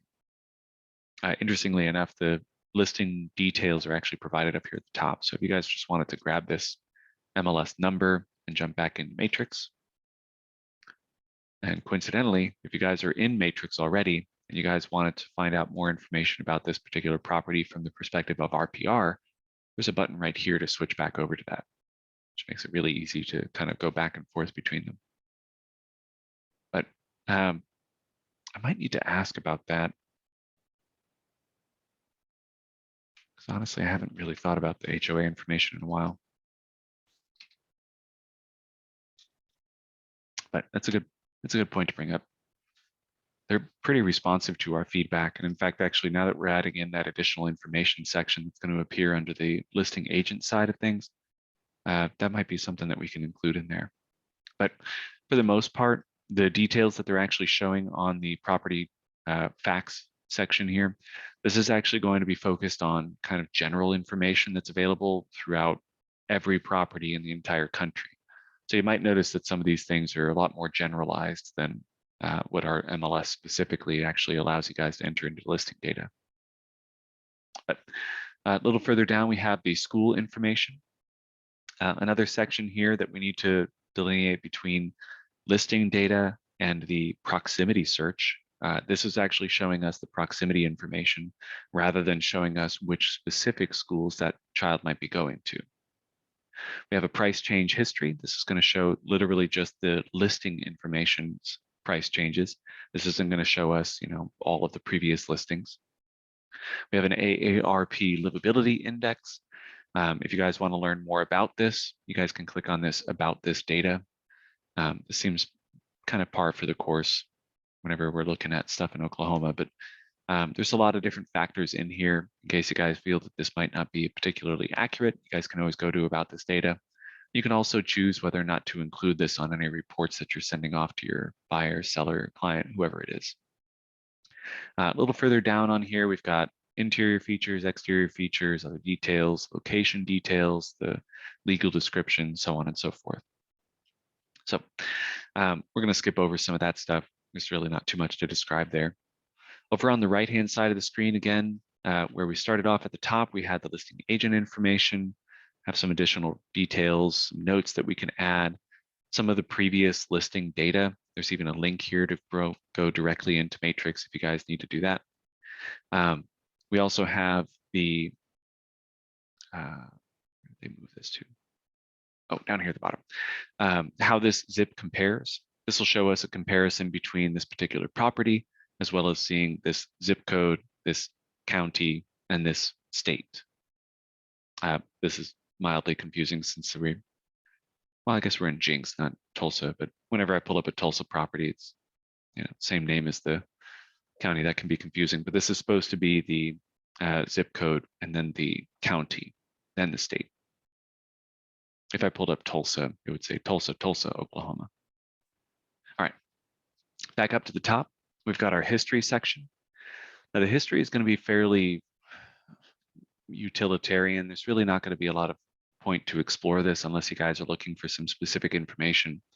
But we do get to see the AVM or RVM. You can see the price kind of middling out here, but then increasing slowly as the pandemic started. Prices started to increase, so on. We've got our prior sales transactions. This is going to be according to public records. We can also switch this over to listing records. Looks like the public records include something from 2000. We can also move backwards further in case there was a previous transaction in the past that was also added to the public records. We've got the tax information. You can move year by year on that, so you guys can find out what's happening with it. One thing that I kind of wish that they had that Realist has access to is when you guys are moving from year to year, it'll also show you what the increase was, or not the increase, but the change was. So plus or minus, whatever. We also have the mortgage records down here at the very, very bottom. Back up to the top, we've got our charts. This is going to be more general information. And again, some of this stuff is actually going to have some overlap with some things that we've discussed in our Realist class as well.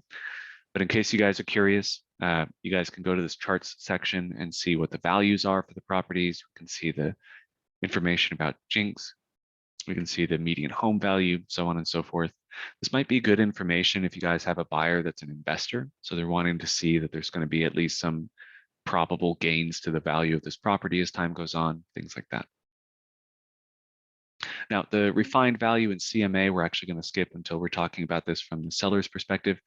But I'm going to click on this neighborhood button. And what ends up happening is that this is actually going to take me out of this particular property information, and it's going to move us over into the details about this area. So in this case, we're actually seeing this from the perspective of this zip code. Now it shows us a summary that's going to show us the median estimated home value. We've already seen this a few times already. We can see what the changes are in the value. Wow, that's a huge jump. We can see the median estimated home value, again, from the perspective of this zip code, city, county, state. And there's a bunch of other details on here. But you notice this summary is actually just showing us basic information about this property. I can switch this over now to a housing specific summary that's going to be, again, showing us from the perspective of this zip code. We have to wait a little while for Facebook to show us information, apparently. We've got our median estimated home value, again, broken down that way. All some details about that. Owning versus renting, median list price versus listing volume, so on and so forth. We also have the people section. This one's a little bit more practical for getting a perspective on what it's like to live there. Same thing goes with that quality of life tab. The people tab is actually going to show us more demographic information. So how many people live in this area? How many people live in Jinx as a whole? You can see that there's a lot of overlap there. Tulsa County, the state, what the education levels are for this particular area. A little bit lower than the US average here. But where they end up shining is going to be college education. A little bit higher than the national average. Population of children by age group. It's funny kind of searching for smaller areas because you can see there's like a number like 57 toddlers. Like that's a list that you can find out each individual's name if you wanted to. You can find out each high schooler, individuals that are 75 and over. When you've got a county that has like 90 people, you're going to have a pretty small number here. Just always funny to think about, like, oh, I could actually find out who each and every one of this particular category of people are if I wanted to. But households with children, household income brackets, optional occupational categories. Again, the smaller the county, the more likely it is that you're like finance and insurance. Oh, I know the guy that does that out in Stigler. I can see his number represented here. Presidential voting patterns. I'm going to head back up to the top for economy. This one's going to be a little bit less focused on the demographic information, so the people, and more focused on effectively the income, unemployment rate, which has thankfully been going down since the pandemic started. We've got quality of life, which is going to be showing, again, just the perspective of what it's going to be like to actually live here, what the elevation is, annual rainfall, which I just found out recently, the area that I live in, Tulsa, actually has more rainfall than a friend of mine who lives in Florida, which is very interesting because I always think of that place as very wet, and also more snowfall than where I grew up in Colorado, which is also really funny. Average commute time. This sounds like purgatory to me. That sounds awful. How people get to work, driving by themselves. Not exactly a lot of public transit here in America. Average temperatures. Oof. Average July max temperature. So we can create a report with this information. I'm going to jump back to our property information. There's two different ways to do that. Again, we've got our breadcrumb trail up here at the top. We also have a button here that brings us back to our property. So now that we've taken a look at this property's information, I'm going to hit this Create Report button. Now, the Create Report button allows us to create a variety of different reports. We've got one that's going to be just a general property report, shows most of the information that anybody might need. We can expand this either by clicking on the property report or click this little plus or minus button to expand or contract. You can choose which sections you're actually wanting to include. So for instance, that AARP livability index, if I didn't want to include that, I can just uncheck that. If I wanted to maybe show the neighborhood information about the housing stats, the people stats, the economic stats, quality of life, maybe they're coming from out of town or maybe out of this area or even just out of the state, this information might be beneficial for them to see. All of that can also be added into a neighborhood report. So just a completely different report that's just focused on the area itself. But I'm going to include this in my property report. And down here towards the bottom, after we've chosen our report and all the pages that we want to include, we can personalize this so that if we send this out to somebody by email, it'll have their name, some information about myself in there. But in my case, instead of emailing this out, I'm just going to display now. So I'm going to leave this with pretty much the generic default options on here. Let's actually take a look at what the report looks like. Now, when we click on that Run Report option, up here at the top of the page, it's going to show us reports are being created. If I close out of this, I can see that report button actually has a number 1 next to it. If I click on reports, I can see all of the reports that I've recently created. Again, this gets reset at the beginning of every day. So you guys should be able to see what reports you've created that day. And I can always go back to previous reports later, but right up here at the top, we do have a on-off switch for a report bell. So you guys will notice this sound will pop up in a moment here whenever the report has finalized. And again, the report that I'm actually creating in this case is the property report. I can click View Sample, which allows me to see effectively a preview of it in advance of actually running the report. But as you guys can see, this report actually does take a minute or two to create. But again, it's creating about 28 pages. Oh, there it goes. About 28 pages worth of information. Oh, and Kimberly asked, does RPR give any neighborhood safety data? No. And in fact, I remember getting an explanation on why that was, but I can't think of it off the top of my head. But I'm assuming you're talking about like crime data and stuff like that, or that kind of information, unfortunately, isn't typically being broadcast by NAR, as far as I'm aware. So unfortunately, RPR isn't going to have that just by extension of NAR's rules. But now that our report has been generated, I'm going to hit Download Report. And this will provide us with the PDF that I just created. Now, oh yeah, it likely would scare off potential buyers depending on the area that that's in. Yeah. But yeah, so here's my report. Again, it's going to grab the photo from the listing, pull that information up. Here's my list price that it shows, as well as a current estimated value. Now, you guys might have noticed when we were going through to create the report, there is actually an option to include the estimated value, the list price, There's also an option here to suppress the estimated value for this particular property, for the subject property, which would actually make sure that this doesn't appear. So that way the client doesn't end up having to see this RVM in case there is a huge discrepancy. In this case, it's not huge per se, but they might be like, well, maybe we should make the offer for a lower value if this is the value that the system thinks. But again, take that all with a grain of salt. It's still well within the range of the estimate anyway. Shows some of the details about the property. We also have the extended home facts. It's got that overhead view so that they can see what the area looks like. Shows our AARP. Remember, we got the option to leave off this livability index. Here's our property photos. Here's the historical photos from a previous listing for this property. Also shows any of the comps for this. Now, the comps are actually things that we would have had to have gone through and find. So in this case, since I didn't create a CMA for this property, it's not showing me anything. You can see the property history on here. Now, as we're going through this, you might start realizing that some of this information is not going to be necessary for every single client.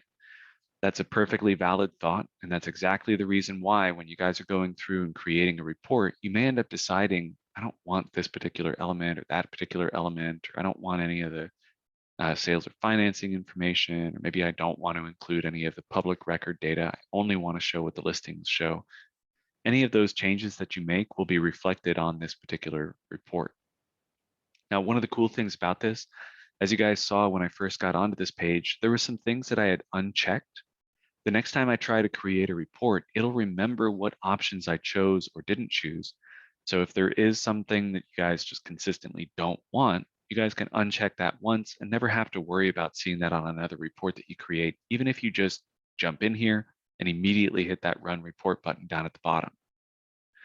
So it remembers each of your settings and it'll do that on a report by report basis. So if I click on the seller's report, see that there's already options that are unchecked on there. We can see the same thing when we get to the neighborhood section. Looks like I've checked all of the options on here. So the neighborhood report's also really handy. As you guys can see, I created a neighborhood report for a zip code here in Tulsa. We had that market activity and neighborhood report for a place in Oregon. So all of these reports will be kind of kept on hold so that whenever you guys need to jump back into them, you can go up to my work and see the my reports section. And this will show me all of my reports that I've created recently. That way I don't have to kind of guess which ones were which. All right. So let's actually now jump into the perspective of a seller. Does anybody have a property that's either off market currently or maybe recently came on market that we can use as an example? If not, I've actually got a saved property that we can use. I just like working with it's more fun to try and do it with a real world example than just being like, oh, well, here's a property that I've seen 100,000 times. I'm gonna show you guys everything I know about this property. Every once in a while, we get a spanner in the works when we have some weird property that's out in the middle of nowhere that we're going to have trouble finding comps for, but doesn't look like anybody has anything for me. That's okay. Let's go ahead and grab, let's do this Tobago Drive one.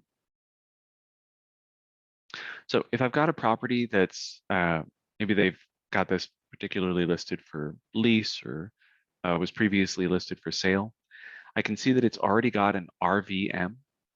Now, again, the RVM was something that was created by the system. In this case, it's got a relatively narrow range and a high confidence score. So if I go in here, I can actually use this refined value to make adjustments to what this value is.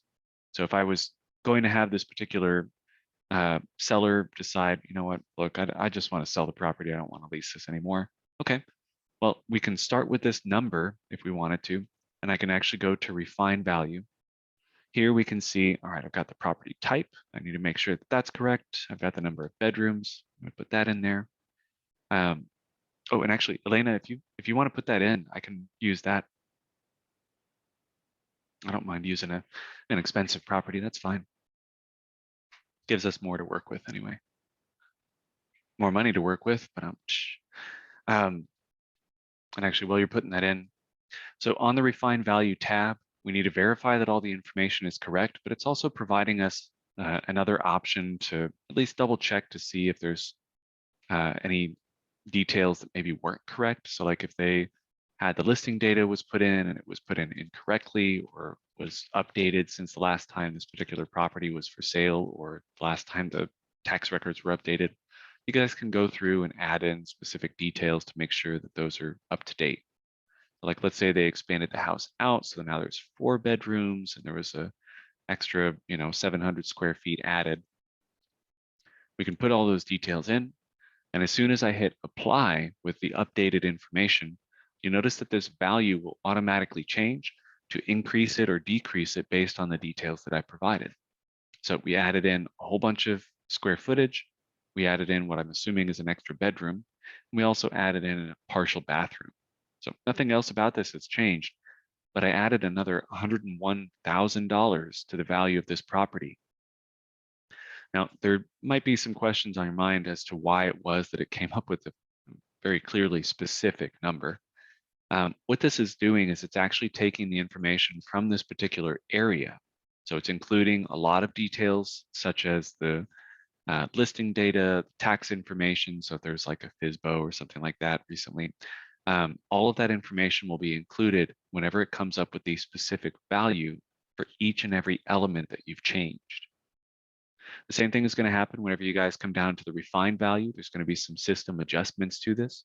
So let's say that the client actually went through and did a kitchen remodel. This was their first quarantine project in June of 2020. Let's say that they ended up spending about $10,000 on this, maybe significantly more after the lumber prices went up. I'm going to click on add, and you notice that the system automatically adjusts whatever the value was by a depreciation that it's calculating according to how long ago that was. So for instance, if I ended up doing the exact same thing, so major kitchen remodel, mid-range, we did June of 2021, total cost $10,000, you'll notice that the depreciation is significantly less. It's actually almost the exact opposite amount. So we also have the refined value section. This is going to be more the discretion of you as a real estate professional, or if you guys have an estimate for the particular value that the improvement will cost. Great example, fence needs to be repaired. Type in fence repairs at the total cost. Let's say that you guys found out that it's going to be $2,500 to get the fence repaired properly. Click add, and it's just going to do a flat deduction. So always make sure that whenever you guys are going through and making some of these other adjustments, you can take this with a grain of salt. You can assume that this depreciation might be accurate, but maybe it's a little bit more extreme or less extreme than what it might actually be. But whenever it comes to the needed repairs, it's going to assume that you guys know exactly what you're talking about and what the current value is that you need to deduct, so that whenever the, if this is a deal breaker for your buyers for this particular property, they know exactly how much money they're going to have to spend on that. So a little further down, we have some subjective options. Let me zoom this out just a little bit so we can see the whole thing. The refined value by market home conditions, this is all going to be subjective, but this is a great way to try and add or deduct value based on a little bit more of an intuition that you guys have as a real estate professional. So for instance, if the local market conditions are actually kind of slow or hot, if you guys have a specific value in mind, you can kind of aim for that number if you'd like. So for instance, if I wanted to take off like $10,000 because it didn't feel like this particular area is really that hopping right now, I can crank this down and see if I can nail the number that I'm looking for on this particular option. Let's say that the exterior of the home is in great condition by comparison to some of the properties nearby. We can increase its value that way. Maybe the interior is similarly going to be a lot better. This is kind of negating some of the deductions that I've made. But if you guys want to try and use this to maybe get to a specific price, just be prepared. This information will be shown if you guys have sent off a report with that estimated value. So if you do end up increasing this and decreasing this, increase, decrease, whatever the case may be, you might have to explain to your client why it was that all of these changes that you made deduct $5,000. If you had a realtor's intuition about whether or not the view was nice because there's a Dollar Tree across the street. Maybe the privacy is trash because there's a Dollar Tree across the street. You might need to adjust those and then explain to the seller, look, I deducted $12,000 because, well, there's a Dollar Tree across the street, or whatever the case may be. Now, again, all of these changes that we've made, the increased bedrooms, the living area, the deductions that we made because of the value of the repairs that are needed before the property can sell, the market conditions or the view, whatever the case may be, all of that gets summarized up here at the top right. And we can always hit that reset values, which just goes through and sets everything back to normal. And if you guys do want something that's a little bit more hands-on, more guided by yourself, you can use this CMA button instead. Now, there's a couple different ways to get to this. If you guys are on your summary page, there's the refine value button, and there's also the refine value tab. Same thing goes with the CMAs. If I land on a property that I want to create a CMA for, and Elena has provided us with a property. Let's say that I wanted to use this particular property. I'm going to hit research, property search, and I'm going to put in that address. Okay. So here I've got a property. Looks like this is currently pending, but we're going to say that this is from my first step. Oh, and actually look at that. It's a nice continuity between the listing price and the RVM. But I'm going to click on create the CMA. This brings us to our CMA tab. It does give us two different options for this, either a comparative analysis, which allows us to effectively create the same kind of CMA we would be making if we were using Matrix. But we also have the option to create a significantly more in-depth analysis of the property using the sales comparison analysis. Now, this is going to be a lot more detailed, as it mentions here. And if you guys want to learn the difference between the two, there's a what's the difference button over here that you guys can use to kind of catch you up to speed on what the difference is between kind of the basic option and the, I've maybe had some appraisal or broker pricing option experience in the past.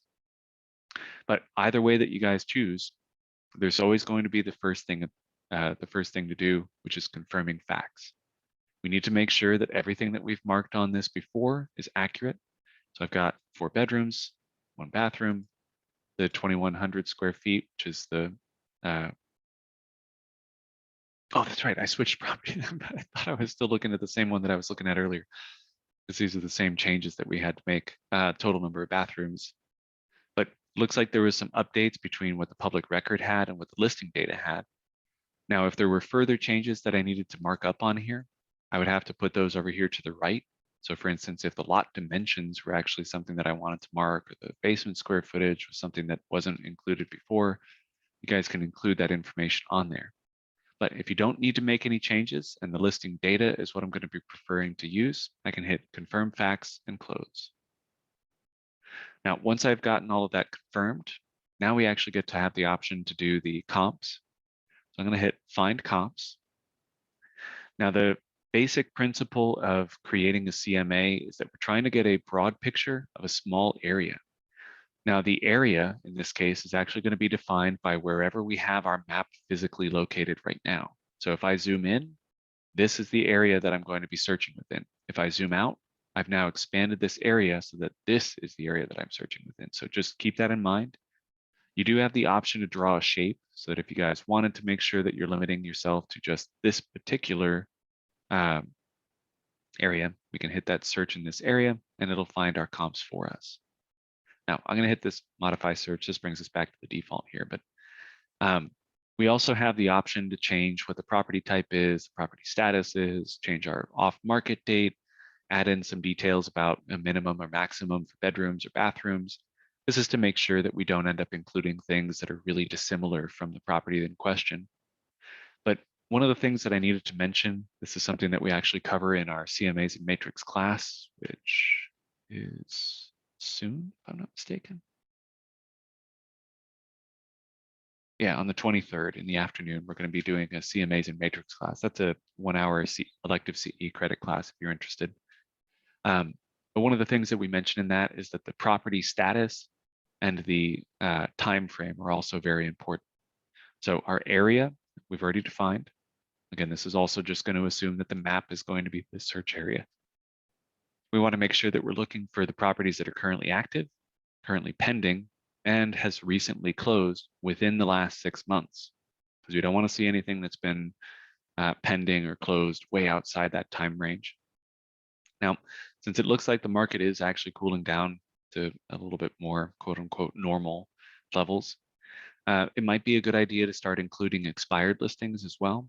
Now, the expireds aren't as required as the rest, if only just because of the fact that this might be more important for somebody who's trying to overvalue their property. You can show the listings that have been maybe kind of set to a price that's a little bit outside the scope of what the rest of the properties in the area are without any solid justification. So seeing those properties that have actually had an expired listing and the price that was associated with that might be able to indicate to your client, look, if you do end up trying to add that extra $50,000 on, here's a listing that has almost that exact same price with almost the exact same specifications as your house, and it made it through an entire year without selling. So leading the consumer to those expired listings might be extremely beneficial.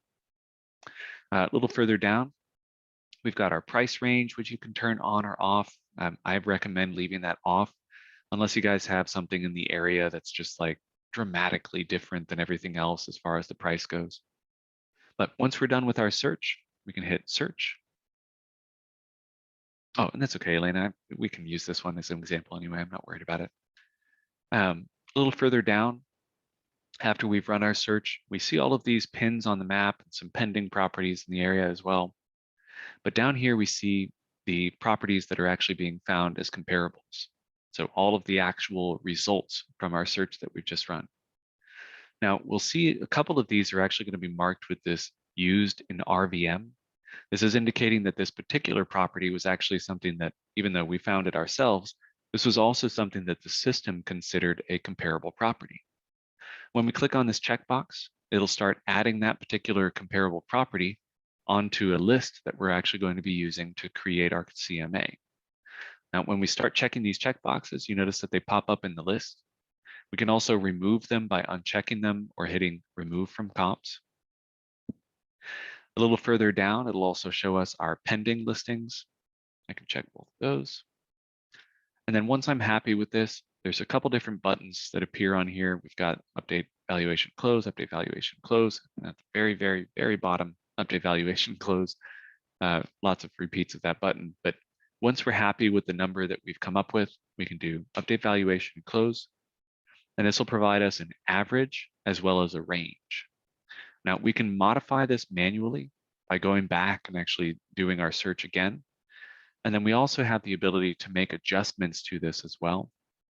So if we end up having some property that's maybe significantly better, or maybe in this case, it's not particularly as nice, we can do this subjective option to try and increase or decrease its value. You'll notice that this actually puts a little number down here at the bottom. That sales comparison analysis option that we didn't use has a effectively attribute by attribute change to the value. So you guys can actually go in and let's say that this particular property has 4 bedrooms and this one that I found as a comparable has 3. I can add to the value of this particular property with the sales comparison analysis so that I can say in this neighborhood, an extra bedroom is worth, as far as I'm aware, $17,000. So I add in a value of $17,000. There's one less bathroom. I'm going to add in another value there so that we can kind of average out what the value is of this property. If my property had less bedrooms, I would be decreasing its value, that kind of stuff. But make your adjustments subjectively using the regular one, or just don't make any adjustments at all, which honestly I typically recommend. You can include some notes for each of the properties, but once you're done, update valuation close. Brings us back to our page. And now we have the option to review the comp analysis, which gives us the numbers over here. And when we clicked on edit for the search for comps, this actually brought us back to our general search page. In this case, when we click on edit here, it's actually allowing us to kind of round these out because we obviously don't want to give them a specific. No, it's going to be, you have to have this on the market for $270,447. That's my official recommendation. Now I'm gonna round this up to be 275, and I'm gonna be putting this in at 260 to 280. There we go. So I can save that. It'll give them the option to see this number as well. But in my case, I'm actually just going to give them the generalized information.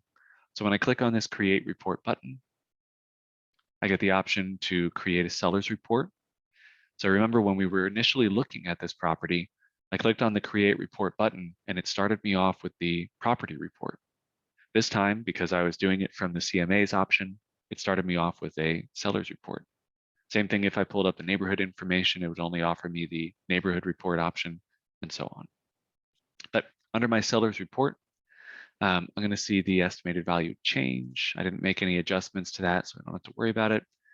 We didn't mess with the refined value at all, so I don't really mind if that shows up.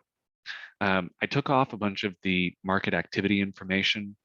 This is more just a personal preference, but if you guys are keeping track of this kind of stuff actually does bloat your reports just a little bit, and it might not always necessarily be information that's important for your client. Like in this case, I don't necessarily think that each seller probably wants to know what other listings are available, but if that's going to help them understand why you came up with your pricing assessment, you might want to include that just in case. You do also have the option under this limit market activity sections. You can limit that down to 4 properties instead, so that instead of it being something that's just showing anything and everything in the area, it's going to have to be a little bit more curated. That way you're not seeing tons and tons of stuff. And again, once we're done with this, we can either add in some extra information and email it off to our client, or I'm going to just use this display now and create the report. Now that's probably going to complete before or after class is over. I'm going to pull up the report after the class is done so you guys can see what that looks like. But at this point, class is officially over. I did want to just run through a couple more things just to show you guys. Again, we've got that learning section. So whenever I'm on the reports page, notice it's showing me reports. If I go back a page to the CMA process, I can actually see under the learn option.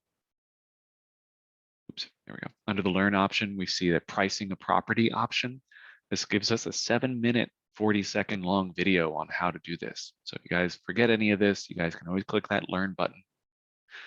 There's also the help option. Again, make sure that you guys keep this in mind. If you ever have any problems or questions or anything at all that's going wrong in RPR, or you don't know how to use something, you can get in contact with us at the service desk. We know a lot about RPR. Almost everybody on here has had extensive experience with it. I'm the only one that's certified for it, but it doesn't really mean anything. But all of the people on the service desk here, as well as the live chat, are going to be fantastic. In fact, anytime I have a question on how something works, they're the people I reach out to, particularly the live chat, like I mentioned earlier. Now, I also wanted to point out our training area that they have. RPR has a variety of tools.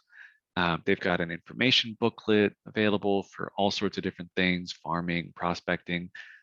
There's a whole webinar that's based on just the mobile app, which is, RPR Mobile, here we go. They've got a tutorial on that. I can't stress enough how useful the RPR mobile app is. Back when we taught a 3-hour version of this class, the last hour of the class was literally going through and teaching how to use the mobile app.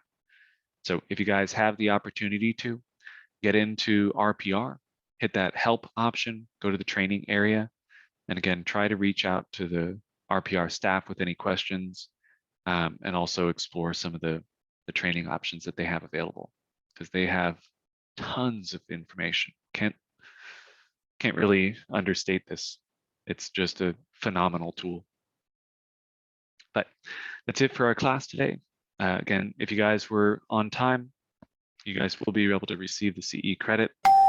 I think we only had one person that wasn't going to be eligible for the CE credit because of lack of participation, but and our report is finished. So I'm going to pull up the seller's report and I'll explore this. If you guys have any questions for me immediately, I'm going to leave the session running, but otherwise you guys are free to go. I'm just going to go ahead and start exploring this.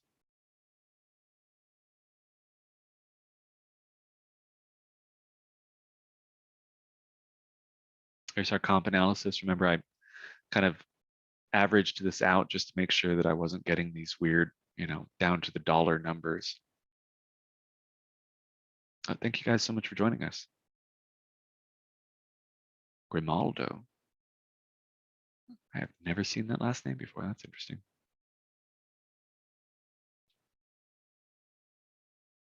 These are property photos, property history. Here's some market activity. This is just more generalized information. And then a little bit further down, we're going to see the comps that we found. So this is actually showing us the comps that I found.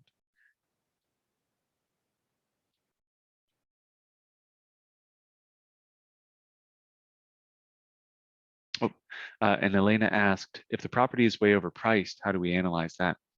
So like, let's say that we do end up having, I think actually I ran a search earlier that there's a lot of properties in Jinx that were pretty high value. Not that they're overpriced, but let's just grab this one here. So when I get in here, if we wanted to find out maybe what the value might need to be for this one, we can do create CMA, confirm the facts for the property. Again, this is all including information from this listing. Oh, you have one in mind. Oh yeah, I can use that.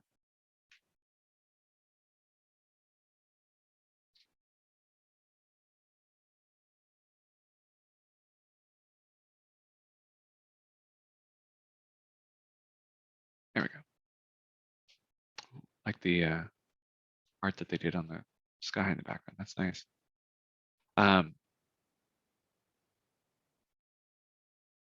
Whoa, that is a pretty dramatic difference between the RVM and the list price. Must have done some huge improvements on that property. In this case, though, what I might suggest doing is just getting into the refined value first, just to see if there's some reason why that is. It does seem pretty unlikely that this. Oh, I hit the wrong button.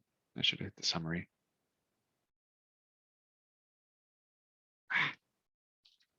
That's my bad.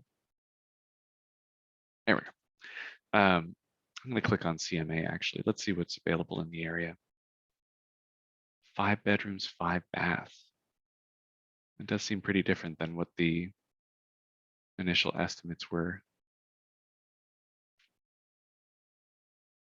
So we'll find our comparables, see if there's anything else in the area that's actually got at least similar specifications. $500,000, $500,000. Yeah, so even if I was just going to base this on the values of some of the properties nearby, of course, I'd probably want to be a lot more selective about this if I were doing this for real. A couple properties for sale, pending. There we go.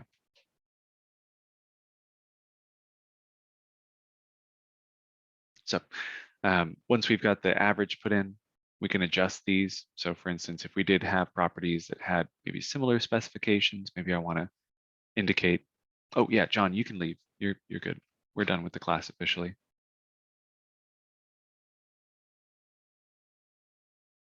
All right. But yeah, I mean, it might be something that you may need to discuss with the agent, that there's not a lot of properties in the vicinity that are priced to that level. But there, again, could be something that's unique about that property that's causing it to be so dramatically different than everything else in the vicinity.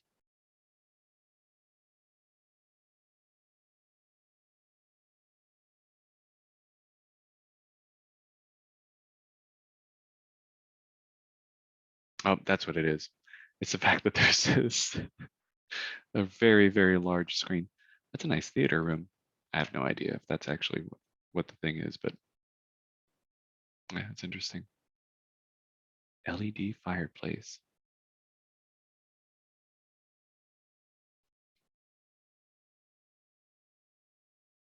Not particularly my kind of house, or at least not the color that I would like it to be.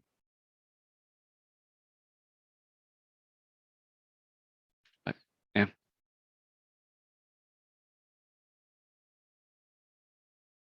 All right. Any other questions? And if not, no worries, we can go ahead and end the session. But if you guys do have other questions or if you guys need any assistance at all with RPR, don't forget about that help option. I'll be including some information whenever we send off the recording for the class. But if you guys have any issues, just reach out to them. They're very, very helpful.